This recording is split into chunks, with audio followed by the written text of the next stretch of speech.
Good evening, viewers. This is Aisha Ali, and you're watching Reconnecting Youth with Aisha. I'm bringing you this show so we can talk about sports, lifestyle, politics, and education, and reconnect youth.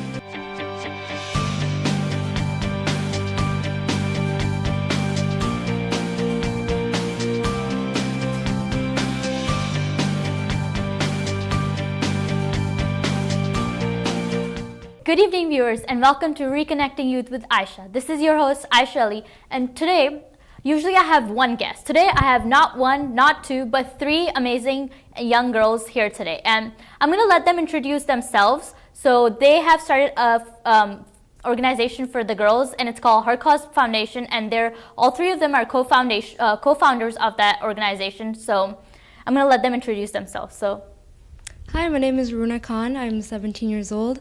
I attend Riverside High School in Ashburn, Virginia, and I will be attending college by this fall. I'm Shruti Srivatsan. I also attend Riverside High School. I'm 17 years old, and I'll also be attending college this fall. Hi, I'm Roshna Khan. I am 16 years old, and I also attend Riverside High School. I'm a sophomore, so I'm still going to be in high school for the next 2 years. So we're going to start talking about their foundation, but before we start talking about their foundation, let's start to get to know them a little bit. So who came up with the idea of starting this organization? And I know two of you are sisters. So all three of us have been really close friends for the past 12 years. So we kind of all came up with the idea for the organization. You know, we hang out a lot. So one day we were just hanging out and looking through our social media. And sometimes you come across different articles, and the article we came across was it was a little post with a caption talking about how girls in other countries don't have access to feminine products that we have access to here. And that really shocked us because it talked about how they were using feathers and mattresses and different things in place of these feminine products. And that was shocking to us because it never been a problem for us. So learning about their struggles, that really pushed us to do something about it because, we were already thinking of ways to help our community, whether it was reaching disadvantaged communities, helping senior citizens. So when we saw this, it was kind of like an opportunity just looking at us in the face, and we knew that we had to do something about it. So we all got together. We're already such great friends anyways. We were like, why don't we work together? Even if it's not starting an organization, just do something about this problem. So now that you have an idea that, okay, this is what I want to do, there's a plan. How did you come up with the name, Her Cause Foundation? Who came up with the name and how did that come about? So the name is Her Cause Foundation, and Her actually stands for Health, Education, and Respect. So health for us comes first in all humans and all people, because without health, you can't do anything else. Health has to be your number one priority. And the education comes second because for these girls around the world, if they don't have their health set in place and they're not healthy young girls, boys, whoever, they can't get the education that they need and deserve. And the respect, all humans deserve respect no matter what. So that's how we came up with the name Her Cause. And the cause is just because it's a cause that what we're fighting for. And we made it into a nonprofit organization foundation. So that's how we came up with Her Cause Foundation. So now that you guys have a plan that it's you guys want to do something, but right now it's just a plan. How did you put that into action? I'm sure it's not easy what obstacles you had to face? What did you go through? How did it become an organization? What steps did you take? Well, before we didn't realize that we would, come this far. Especially some obstacles that we had was fundraising, because we didn't know we would, establish an event overseas in Africa, Asia.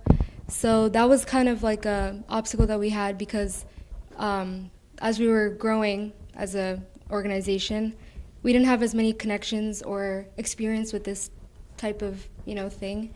So that was definitely one of the challenges that we had. Yeah, and like Runa was saying, because we were so young, we didn't have many connections. So we started off by just sending about 20 of our hygiene kits that we make, which have a hand-sewn towel, some reusable pads, and a bar of soap. The main reason that we're sending those is because the thing they lack access to is pads and proper things for keeping good hygiene. So we sent those specific things, just 20 kits to Sudan. And that was our very first project. We had no idea how far we were going to come after that, but we knew that that was at least making some difference. So that was really our starting off point. And then from there, with partnering through other organizations, we just took off from there. So what are some organizations that you guys have partnered with already? Yeah, so in fact, our last event, we just hosted an event in Tanzania for International Women's Day on March 8th.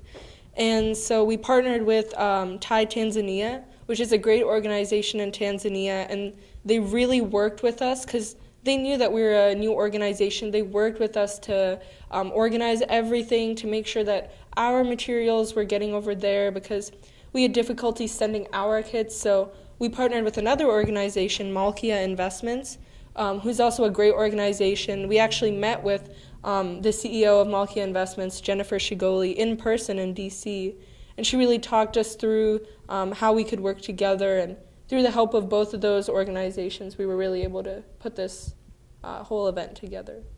So this is a question I think that I had when I was looking, and I think a lot of people might misunderstand this. So and I'm glad that you explained the whole acronym HERCOS Foundation, because when you look at it initially, you might think that it's just for supporting women out there. So what are some other policies, or what are some other things that you're advocating for?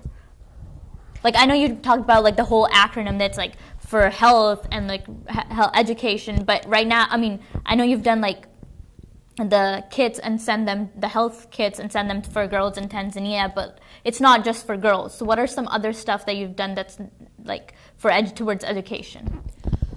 So towards education, we actually we're coming up with another event we want to work with, and we want to not only do just for health. We want the girls to be able to feel comfortable in going to school, and it doesn't only have to be girls. Like, boys can do it. Sometimes, something could come up with the boys. They don't end up going to school. So we want them to be able to go to school confidently. And maybe another idea that could take place in different countries is if they can be connected with the outside world in like Skype calls and like, projects that they can work with, whether it's science, math, history, whatever that they're interested into. And they can have more people to work with internationally. It could be us, it could be someone else, to get them into the zone that we want them to be in, into getting their rightful education and then getting the respect that they deserve. So when you started an organization, I'm sure you guys had like a vision, a goal, like a set something that you wanted to work towards. So what was that goal? Well, our goal is to hopefully pass on what we're trying to spread awareness of, and we want them to grow up and be ambassadors for their community so that they can pass on this, awareness, because it's such a big issue that people don't really like talking about. So, yeah.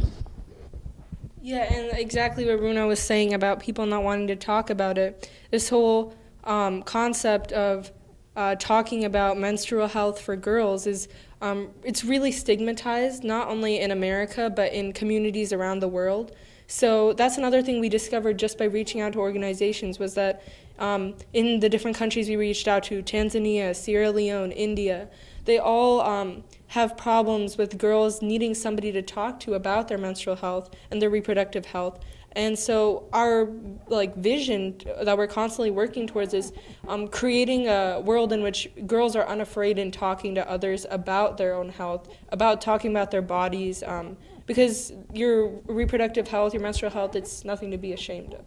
So I'm glad that you guys mentioned it, and so we all four of us are part of like the brown culture, and it's especially in like brown people, it's like a whole stigma, and it's considered a taboo to not talk about, and like no one talks about it, and it's like openly not talked about. And I think unless you go to high school or middle school here in America, and you come from a brown family, you don't really get educated on a platform to teach you about like, oh, this is what your body goes through and the changes of your body. So why do you think that is, and how can, as younger generation out there, we can prevent it from from going through different generations? So it's like the coming generations and the newer generations don't have to like go through the same problems, like the girls that are coming in, and that they're born and they're going to be going to high school, or like are in elementary school and will go into middle school, so they don't have to face the same problems or difficulties. Like they can be open, they don't have to like hide the fact, or like not just I think in US we're kind of blessed and privileged enough that we attend a high school and a middle school where we are taught about these things and we don't have to like hesitate or like hide about it. But it's like in third world countries and like countries even back at home, I don't think that's like they don't educate you in school. So what's the message that you would like to give to those schools, to those girls? Like who can they reach out to when they want to talk to? Because I know you guys did a video. If you guys go to their website, which is hercausefoundation.org. So, and you can see that they have a really nice website. Let me just point that out. And I've seen that they have done like great amount of work, and it's not, trust me, it's not easy to set up a website. So they have a video, and it's called. So our first videos, we're about to post those on our website. We have them on YouTube so far, but we're going to be posting them on our website soon. Our first video is just on who girls can talk to about their menstrual health and things like that. So yeah, coming back to my earlier question, how can we prevent this from coming in for newer generations?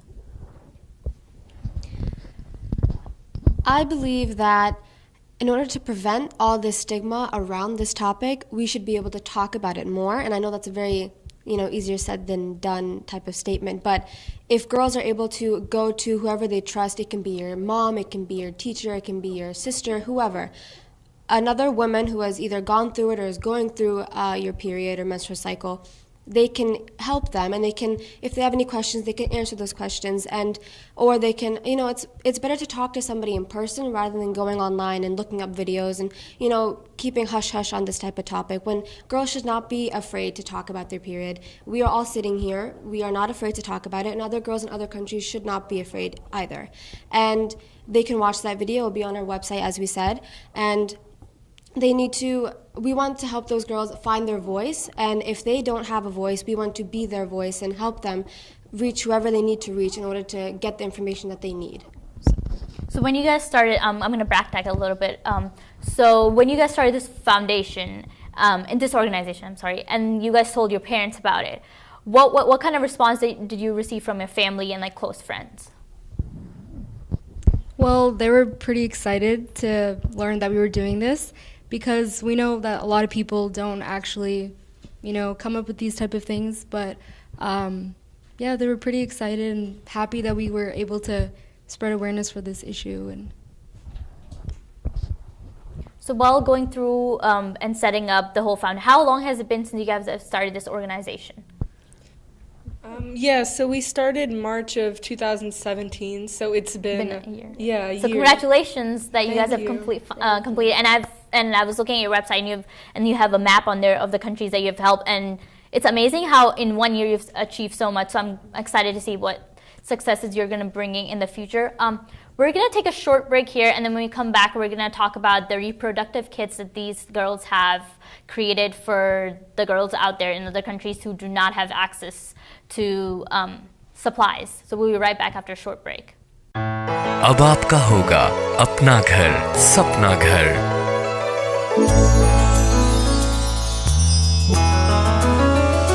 Your dreams can come true. SAI mortgage is key for you. अपना घर खरीदने और refinance करवाने के लिए SAI mortgage से राब्ता करें। Don't make a move without SAI. Hi, welcome back from break, and we're watching Reconnecting Youth with AYESHA. Before we went on our break, we talked about the reproductive kits that these girls have created for girls out there in other countries. So I'm going to let them take over and talk about what's in those kits, how you can use them, and who are they for. So here we have some of the materials that we use for our hygiene kits that we sent to Sudan and Sierra Leone and Tanzania. So did one of you want to? All right, so in these kits, we have 3 reusable liners that they can use inside of these pads, and this is the pad, and they can use these up to 2 years. All you have to do is just wash them, and once they're dry, you can reuse them again. And then another thing we have is a hand-sewn towel that they can also use, and two pairs of underwear and then a bar of soap that they can use for the hygiene. So that's what we sent. We sent the first shipment was 20 packages of these products, and now we've sent over 170 to India, to Sierra Leone, to Tanzania, to Sudan. So we really have come a long way with these. So how did you come up with the idea of coming up with these products, and like what was the thinking behind creating these? How did you come up with these long-lasting ones? Well, we know that it's very costly because it's monthly, so we wanted to make it long-lasting since they last for 2 years, and we just wanted them because the girls in third world countries, they don't have access to these type of things because a lot of people don't manufacture these type of pads.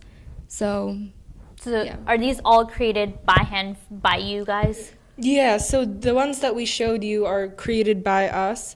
But for our event in Tanzania, like we said, we worked with another organization who have provided similar kits to these with our educational brochures and things in them. But So do you have volunteer opportunities, so people out there who can help you create these kits and how they can get involved? Yes, so we do have a lot of volunteer opportunities. We actually came up with a Her Cause club in our school.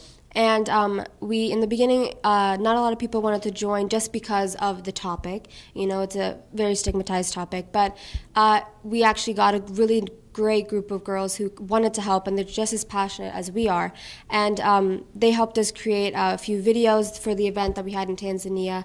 And they helped us with the brochure, as Shruti was saying. 2 girls worked really, really hard to make very educational brochures for the girls in Tanzania, things for their hygiene like brushing your teeth, washing your hair, washing your body, cleaning the pads when you receive them, and how to know when to clean your pad. And so those are very big volunteer opportunities that we have in a club, or we can reach out to us from our website. So. yeah, one thing we were planning was to have just a day where people in our community, or even people that are outside of our community, we can all meet at one place and we can all help sew these kits and put them together. How long does it take for you guys to make one kit? Not that long. I'm not sure of the exact days. Do you guys remember? For one kit, for just one pad and then 3 liners, they're very easy to sew. Probably just about an hour and a half would be very quick for just one kit, yeah. But still, it takes a lot of hard work and diligence, so I want to encourage my audience out there to get involved in there and help them create these kits, because you're helping the girls in other countries who do not have access to these products that we can just go out and buy in the stores. And for them, and it's a health issue, so we have to prevent all the other diseases from happening, because this is not a disease. This is something that's part of normal. I just want to state it out there and point out that people think that it's a disease and it should be hushed and not talked about. It's not a disease. It's not a sickness. It's part of human body. It's a natural thing, and I think it's high time that we accept it. And so, coming back to your organization, I want to talk about what are some aims and goals that you might have seen in the past year, because it's been a year, that have shifted or have changed while you were working on, not for necessarily for the bad, but for the good. What are some things that you were oh, I just thought, I think we should also add this and it will make it better? Yeah, so I'd say the main thing is about sending the kits and stuff, because we started off by just sending shipments of the kits to different countries, and we realized that it's very difficult to do that because things get lost when you're trying to send it to another continent. So we had to kind of shift that and think about how we could still help these girls find these types of supplies, but in a different way. And we discovered that we could do that through partnerships overseas. So partnering with an organization, even if it's continents away, where they can provide these supplies. And we've also, as Rishna was mentioning, we are trying to shift a lot towards education now, because we've had health events and we're trying to shift towards that too. So I know whenever you start something new, there's always there's always someone, even if it's one person, that demotivates you, and there's naysayers. And I'm sure that when you start, this is a topic that's stigmatized a lot. So I'm sure you guys probably had to, how you said, there are so many people who hesitated to hesitated to join in. So what are some obstacles? What are some challenges? Because success also in itself brings challenges. So it's like if you succeeded at something, I'm sure there was like something that did not go well, and like what were some challenges? How did you overcome them? I feel that with probably manufacturing as well, because I'm not a very good sewer, so I mean this is a little difficult for me to manufacture myself and stuff. But yeah, I think for me that was one of the challenges. I don't know. Yeah, so for all of us in general too, the fundraising was very difficult because we had to raise a lot of money for our event that was in Tanzania. So we didn't know how we were going to raise that much money as like young people. We go to school, we have so many things going on. How are we going to raise this much money? But we really put in the hard work, and we reached out to like as many family, friends, neighbors, people we knew as we could. And we ended up raising enough money for the event. So I'd say like a lot of our challenges have been overcome through hard work and perseverance. So yeah. And what keeps you going? Because I know it gets hard, and you guys have school lives to balance out with. What motivates you to like not give up and keep on going? So what motivates me for this is whenever we get our menstrual cycle or whatever, we can easily go and grab a pad, grab whatever you use, and then go for the week that you have it, right? It's very easy for us to do that. We live in America, although there is some stigmatism here in America too, just not as bad. It's very easy for us to go through the week with our period. Those girls, they don't have that guaranteed of having a pad, having something to, keep themselves clean. They use things like grass, they use leaves, they use old mattresses, and that, just hearing about that, it really, it hits me in the heart, and I don't think that that's the right thing. Like, these girls, they don't know what they should be doing. They don't know that they shouldn't be using that. No one tells them, don't use that, you're not supposed to use that, because they've seen their mothers do it. They've seen, their grandmother. They've seen all the women in their community do that. And no one's telling them that's not what you're supposed to do. So I feel like if no one else is going to do it, then, and we would like to, we want to, we have the passion to do it, we should be the ones, and we should be the ones doing it and grabbing other people who are also on this boat with us, who will do it with us. So what is a message that you would like to give to to the parents, to the families, and to like the teachers or like the friends, anyone close ones of those girls, like how they can help them, like to get rid of that stigma? That I know you guys talk about like how it's like the best way is just to like talk about it, but like those girls who are going through periods, and so they don't hesitate to come to their mothers or like their sisters, or like at least they should be comfortable enough to talk to a female figure in their life. So what message would you like to give to all those female figures out there that the girls can reach out to, even if it's just even doctors as well, like how they can help those girls, what tips, what they can tell them? So one thing that we'd like to say is for them to be unconditionally supportive to these girls, because it's important to recognize that these young girls might be feeling embarrassed about these kinds of issues, and they might not want to talk about it, even though it's essential that they do. So we would say be supportive and just start opening up discussions in general, because sometimes when this happens, talk about health in general in a household can be a little hush-hush in these situations. So we'd say start by opening up discussions in general about keeping clean, things like that, and just be supportive to these girls, recognize the struggles they're going through, and let them know, like you said, it's not a disease, and that they're there for them for whatever they need. And what is the message that you would like to give to those? Because I know it's hard. It's not just like physical stress, it's also emotional and mental stress that when you're going through a period cycle. And you have to go through it every month. And it's like in the beginning when it just starts, it's not easy. So what's a message that you would like to give to those girls? And not just in other countries who don't have the supplies, to even the girls here, because for everyone it's a different experience. Not what worked for you could not work for me, but we can always share and talk about it, and maybe that could work for them and help them. Yeah, so I believe that sharing is like the spreading of this is really like the word of mouth, and it can reach as many people, and it can even mentally as well, because when they hear that someone can relate to what they're feeling or their everyday life, it really, I believe that it motivates them. So what are some tips that you would like to give to those girls who go through period, who have recently just started, or like or those who don't have, who are using your kits, or who previously did not have access to these supplies? Just advice in general? Yeah.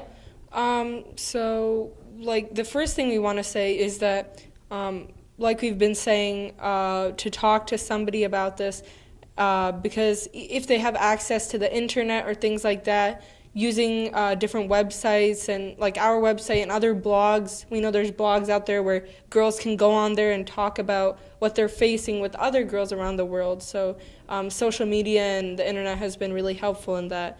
And just for them to raise their voice, because we want girls to know that each of them has a voice, that their opinion matters, so that, and we hope that with the access to our kits or whatever they're using, that they feel more comfortable in themselves, they have self-respect, and that they feel comfortable enough to raise their voice, to stand up for what they believe in. Yeah. I think it's like really important, because it's like I think all the girls should keep this in mind, that it's like we all have gone through it, we all will go through it, and it's like you're not alone. And it's the best thing we can do is like share and talk about it to make you as comfortable as possible. And lastly, before we end, I want to ask you guys, what's a message you would like to give out to the world, to our communities in Virginia, in Springfield right now, and around the world? What do you want to see, what changes, what impacts that you hope to see that your organization makes, what you as individuals are hoping that you can make, and like how they can help? A big thing I want to see, and I've been seeing recently, is that girls, women, and just obviously people in general, stand up for what you want to see in the world, what you believe in, what you want to change. If you believe something is not the right way, and you can get other people to help you with that, you don't have to start an organization. You can do whatever you can. Reach out to your community. Stand up for what you believe in. Speak out. Speak up, and take charge of your future and your children's future. And collaboration. You can't do anything alone. You have to have at least one person to work with to get those connections out there. So, speak to people. Get your word. Get your voice out there. And even if you are alone, like it was just the three of us when we first started our organization, and we didn't know how we could possibly make a difference in girls' lives who are so far away from us. So like Rishna was saying, we really believed in our message, we believed in through our passion, that's how we were able to reach out and bring people together through that. So, would you like to add anything? Yeah, just like what they were saying. Spreading word of mouth, your voice really counts in this world, especially since we're so modernized now as well. And young girls, you are like the youth, so your voice really matters. Yeah. So before we leave, how can they contact you to become involved, to donate, to volunteer, and yeah? Yeah, the main thing is through our website, www.hercausefoundation.org. So that's our main way for people to get information about what we're doing, what we plan to do, updates on what we've done. And we also have social media accounts run by Runa, where we have our Facebook, our Twitter, our Instagram, and you can access all those through our website too, but we provide information on volunteer opportunities through those too. So thank you for joining us today, and I'm glad that you guys have taken the initiative, and I'm glad that we're finally talking about this. It has taken a long time for someone, and I'm glad that you guys have started a conversation. Like, there are so many other things happening in the world that have started talking about this, and I think it's really important for us to not stigmatize it anymore, get over that stigma, get over the fact, and not consider it a taboo. And because if you do not help girls who do not have access to these supplies, you can actually put their lives in danger. That it can be a very dangerous health hazard. So if not us, then who? If not when? I mean, if not now, then when? So thank you for joining me today. I'll be back again next weekend with another guest. Good night. Good evening, viewers. This is Aisha Ali, and you're watching Reconnecting Youth with Aisha. I'm bringing you this show so we can talk about sports, lifestyle, politics, and education, and reconnect